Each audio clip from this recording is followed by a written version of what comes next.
আমার কাছে ছোট্ট একটা চাওয়া, ভগবান আমার 1 বস্তা টাকা দাও। মোশাররফ করিমের মতন 1 বস্তা টাকা পেলে আমরা অনেকেই খুশি। জীবনে হয়তো আর কিছু লাগবে না, কিন্তু একবার ভেবে দেখুন তো 1 বস্তা টাকা ঠিক কত টাকা থাকতে পারে। ভাবতে ভাবতে চলেন একটা গল্প শুনে আসি।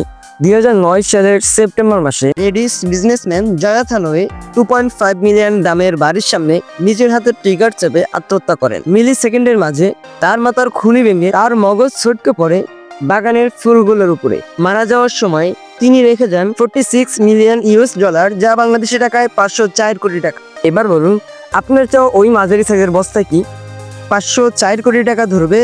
যদি নাই ধরে থাকে তাহলে এত টাকা থাকা সত্ত্বেও জনাথন কেন আত্মহত্যা করলেন? শুধু জনাথন না, এলিয়েন ব্লাড, উইবার্ট বোমিস্টার, ক্রিস্টোফার ফাস্টা, জনাথন লরেন্সন, ওয়েন পাই, এরা সবাই নামকরা মিলিনিয়ার যারা সবাই আত্মহত্যা করেছেন। আর কত টাকা হলে তাদের আত্মহত্যা থামানো যেত, প্রশ্ন থেকেই যায়।